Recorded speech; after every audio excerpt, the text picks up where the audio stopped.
આ એક પ્રસંગ જેણે મને વિચારતી કરી મૂકી કે હું કોણ છું અને હું શું કરી રહી છું. આ રિસર્ચની વાત કરું કે બાબુભાઈ, હું આમ મારી ઓફિસની કેબિનમાં બેઠી છું ને આમથી પસાર થાય એટલે આમ થરથર એને એ ડરે છે કે હમણાં પોલીસ આવશે ને કોઈ આવીને અમને લઈ જશે ને અમારું શું થશે. અને હું ફોન કરીને એમને પૂછું કે ભાઈ આપણે ચોરી કરી છે, અને હું આજે બેટ મારીને કહું કે એણે કરી હોય ને તો મને કે હા બેન મેં કરી છે, અને એમાં ઝાંઝરમાં છૂટી પડેલી ઝાંઝરીએ મને ગણાઈને કે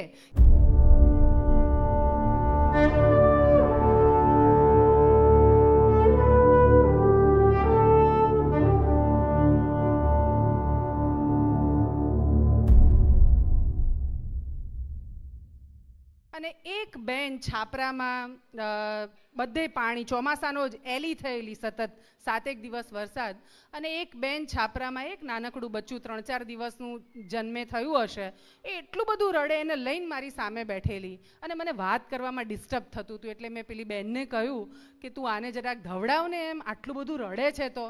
અને એણે એકદમ ગુસ્સાથી મને જે કીધું એ શબ્દો આજે પણ આમ હું ઊંઘી હોઉં ને હું ઉઠી જઉં એના જેવું. એણે એવું કીધું કે આ એલી જ્યારથી શરૂ થઈ છે ને ત્યારથી જંગલી બિલાડાએ બહાર નથી નીકળતા કે જેને મારીને અમે ખાઈ શકીએ.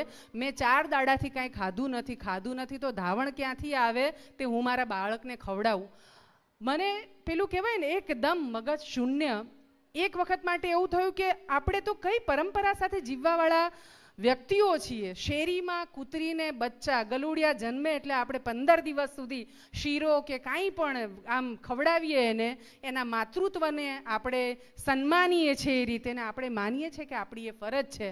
અને એક ગામની સીમમાં એક માણસને જન્મ આપ્યો છે, અને મા પાસે એણે પોતે ખાધું નથી એટલે એને દૂધ નથી આવતું ને બાળક ભૂખ્યું છે. આ એક પ્રસંગ જેણે મને વિચારતી કરી મૂકી કે હું કોણ છું અને હું શું કરી રહી છું. આ રિસર્ચની વાત કરું કે સરકારને જોડવાની વાત કરું કે સંસ્થાઓને જોડવાની વાત કરું તો મિત્તલ આ કામ નથી. એમ અગત્યનું એ છે કે આ માણસોએ આ પરિસ્થિતિમાં મુકાવું કેમ પડ્યું. કોઈ માણસ ચોરી કરે છે તો ચોરી કેમ કરે છે. ધારો કે મારા ત્યાં કોઈ વ્યક્તિ, હમણાં 2 વર્ષ પહેલાં એવું થયું, અમારી ધાંગધ્રામાં વાદી પરિવારોની બહુ મોટી વસાહત છે, અને ત્યાં બીજા એક અમારા વિચરતી જાતિના પરિવારોએ એમના પતરા ચોરી લીધા. એટલે મને વાદી લોકોનો ફોન આવ્યો, મને કે બેન અમે પોલીસ ફરિયાદ કરીએ, આપણા પતરા આપણા જ વાળા બીજાએ ચોરી લીધા છે એવું કરીને. એટલે મેં કીધું ભાઈ એમ ન કરો, પણ તેમ છતાંય પીઆઈ પાસે પહોંચ્યા અને પીઆઈએ મને ફોન કર્યો. આ બધામાં હવે એવું થઈ ગયું છે કે અમે એમના છીએ એટલે કંઈ પણ ઘટના ઘટે તો પોલીસ પહેલાં અમને ફોન કરે. એટલે મેં કીધું કે પોલીસ ફરિયાદ નહીં કરો, એ પરિવારોને જરા શોધી કાઢીશું અમારે શું કરવું છે તે. મેં એમના નાતના આગેવાનોને ફોન કર્યો અને આગેવાનોએ કીધું કે બેન 3 દાડાનો સમય આપો, અમે બધાને હાજર કરી દઈશું જેમણે પતરા ચોર્યા છે એમને.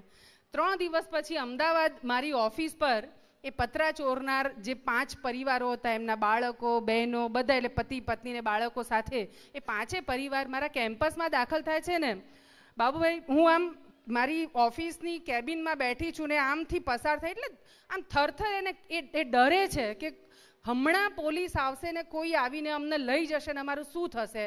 એકદમ સૂનમૂન થઈને પાછળ મોટું પ્રાંગણ છે એમાં જઈને બેસી જાય છે. મેં મારા કાર્યકરને કીધું પહેલાં એને જઈને પૂછો કે તે ખાધું છે. મને હતું કે જ્યારે પતરા ચોર્યા એવી ખબર પડી ત્યારથી આ બધા જ રવાના થઈ ગયા છે. મૂળ ધાંગધ્રામાં નદીના ભાઠામાં રહેતા હતા, પણ એમને હતું કે કોઈને ખબર નહીં પડે, પણ પડી ગઈ એમ. ત્યારથી રઝળપાટ 3, 4, 5 દિવસથી. ખાવાનાનું પૂછ્યું, એમને જમાડ્યા એટલે અડધો પેલો અંદરનો હેઠો બેઠો, અને પછી અમે એમને જ્યારે બોલાવી અને મેં પૂછ્યું કે પતરા કેમ ચોરવા પડ્યા. આ એક જ વાક્ય, પતરા કેમ ચોરવા પડ્યા. અને એમણે મને એમ એક જ વાક્ય કીધું કે બેન ટાઢે ઠરતા છોકરા હાટું પતરા ચોર્યા. હું એને ચોર કહું?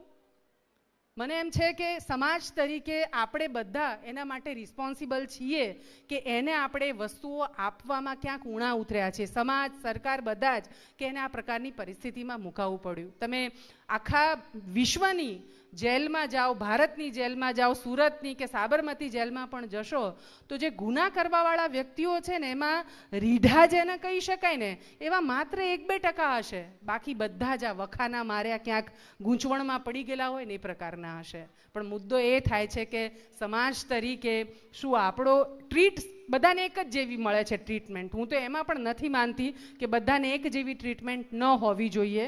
કોઈએ કાળ સાથે કોઈક પ્રકારનું પગલું લીધું તો એના રિહેબિલિટેશન જુદા પ્રકારે થવું જોઈએ. નહીં તો આ જ ડફેરો એવું કે બેન ચોરી નથી કરતા ને તોય પોલીસ પકડીને લઈ જાય છે. એવું જ વેડવા વાઘરીનું પણ કે ચોરી નથી કરતા ને તોય બેન પોલીસ પકડીને લઈ જાય છે. ગુનો ન કબૂલીએ, કર્યો જ નથી તો કેવી રીતે કબૂલીએ? પણ એટલું મારે કે અને મેં જોયો છે એમનો મારે, એ ઊભા થઈને સરખા ચાલી ન શકે એ પ્રકારનું. એટલે મને કે નથી કર્યું તોય આટલું બધું વેઠવાનું થાય છે, તો એના કરતાં કરીને એટલે ચોરી કરીને પછી માર ખાવો પડે ને તો માર ખાવાનું કારણ જડે એવું એ લોકો કહે આપણને એમ. એટલે બહુ પેથેટિક આખી પરિસ્થિતિ. પણ એક સ્ત્રી તરીકે હું વિચારું કે કેમ એમનો પ્રેમ સંપાદિત કરી શકી. આજે એવું છે કે મને એક પોલીસ પેલા સ્ટેશનથી ફોન આવે અને કે મને સમાચાર મળ્યા છે કે ફલાણા ડંગામાં, એ લોકો પરિવારો જ્યાં રહેતા હોય ને ડંગો કે ડંગામાં રહેતા ફલાણા વ્યક્તિએ ચોરી કરી છે અને અમારી પાસે સબૂત છે બેન, અને આટલું આટલું ગયું છે. એટલે હું એમને કહું કે ખમો હું પૂછી લઉં. અને હું ફોન કરીને એમને પૂછું કે ભાઈ આપણે ચોરી કરી છે? અને હું આજે બેટ મારીને કહું કે એણે કરી હોય ને તો મને કે હા બેન મેં કરી છે, અને એમાં ઝાંઝરમાં છૂટી પડેલી ઝાંઝરીએ મને ગણાઈને કે આટલું મેં લીધું છે. 1 રૂપિયાનું કે એક જરાક પણ ખોટું મારી પાસે ન બોલે. અને જો એણે નથી કરી તો એ કે મેં નથી કરી, તો અમે પણ એટલા જ વિશ્વાસ સાથે કહીએ કે નથી કરી. આ થવાનું એકમાત્ર કારણ